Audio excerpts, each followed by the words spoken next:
Hi అండి. అందరూ ఎలా ఉన్నారు? Welcome back to the sweet home. ఈరోజు వీడియోలో ఆంధ్ర స్పెషల్ మాగాయ పచ్చడిని ఎలా తయారు చేసుకోవాలో చూద్దాము. మేము మా ఇంట్లో మాగాయ పచ్చడిని ఏ విధంగా చేస్తామో ఇప్పుడు చూయించబోతున్నాను. ఈ మాగాయ పచ్చడి కోసం పెద్ద రసాలు కానీ, చిన్న రసాలు కానీ, జలాలు గానీ తీసుకుంటే బావుంటుంది. మామిడికాయల్ని శుభ్రం చేసి చిన్న చిన్న ముక్కలుగా కట్ చేసిన తర్వాత ఫ్యాన్ కింద ఒక అరగంట ఆరబెట్టుకుని, ఆ తర్వాత ఏదైనా ఒక గిన్నె తీసుకుని మామిడికాయ ముక్కలు 4 గిన్నెలు అయ్యే వరకు కొలుచుకోవాలి. ఈ 4 గిన్నెల ముక్కలకి 2 స్పూన్ల పసుపు, అలాగే మనం ఏ గిన్నెతో అయితే ముక్కలు కొలుచుకున్నామో అదే గిన్నెతోటి అరగిన్ని రాళ్ళుప్పు వేసుకుని, ఉప్పు, పసుపు ముక్కలకు పట్టేలాగా ఈ విధంగా కలుపుకొని మూత పెట్టి ఒక 3 రోజులు ఊరనివ్వాలి. ప్రతిరోజు ముక్కల్ని ఒకసారి కలుపుకుంటూ ఉండాలి. మూడవ రోజున ముక్కల్ని, ఊటని సపరేట్ చేసి, ఆ తర్వాత ముక్కల్ని ఎండలో ఒకరోజు ఎండబెట్టుకోవాలి. ఎండ తక్కువగా ఉంటే మరొక హాఫ్ డే ఎండలో పెట్టుకుంటే సరిపోతుంది. వీటితో పాటుగా మనం మామిడికాయ ఊటని సపరేట్ చేసుకున్నాం కదా! దాన్ని కూడా ఒక గంట సేపు ఎండలో పెట్టుకోవాలి. ఒక గంట సేపు ఎండలో పెడితే సరిపోతుంది. అంతకు మించి ఎక్కువ పెట్టారంటే ఎగిరిపోతుంది. ఇప్పుడు ఈ మామిడికాయ ఊటని ఒక వెడల్పాటి గిన్నెలో వేసుకుని, అందులోకి మనం ఏ గిన్నెతో అయితే ముక్కలు కొలుచుకున్నామో అదే గిన్నెతోటి ఒక గిన్నె నిండా కారం వేసుకోవాలి. కొంచెం వెల్తిగా వేసుకుంటే సరిపోతుంది.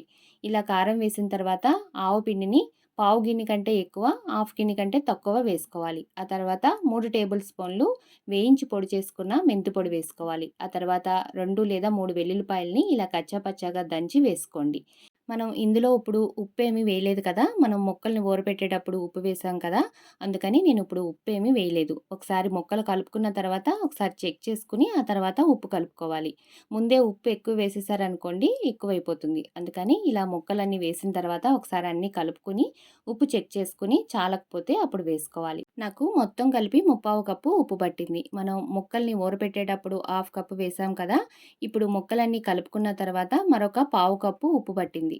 మామిడికాయ ముక్కలకి కారము, మెంతిపిండి, ఆవపిండి ఇలా బాగా పట్టించిన తర్వాత ఇప్పుడు ఇందులోకి తాలింపు వేసుకోవాలి. నేను ముందే తాలింపుని రెడీ చేసి పెట్టుకున్నాను. ఈ తాలింపు పూర్తిగా చల్లారిన తర్వాతే పచ్చడిలో వేసి కలుపుకోవాలి. ఈ తాలింపు కోసం నేను 1.5 గిన్ని ఆయిల్ తీసుకున్నాను. మనం ముక్కలు కొలుచుకున్న గిన్నెతోనే ఆయిల్ కూడా తీసుకుంటే కరెక్ట్‌గా సరిపోతుంది. ఈ తాలింపు కోసం నేను ఆయిల్‌లో కొంచెం ఆవాలు, మినపప్పు, ఎండుమిరపకాయలు, అలాగే వెల్లుల్లిపాయలని చిన్న చిన్న ముక్కలుగా కట్ చేసి వేశాను. వీటిని చల్లారిన తర్వాత ఇలా పచ్చడిలో కలుపుకొని ఉప్పు సరిపోయింది లేనిది చెక్ చేసుకొని, ఇప్పుడు ఉప్పు సరిపోకపోతే కనుక మరి కొంచెం వేసి కలుపుకోవాలి. ఇలా కలుపుకున్న పచ్చడిని మీరు జాడీలో కానీ, లేదంటే ప్లాస్టిక్ డబ్బాలో కానీ వేసి నిల్వ చేసుకుంటే సంవత్సరం అంతా నిల్వ ఉంటుంది.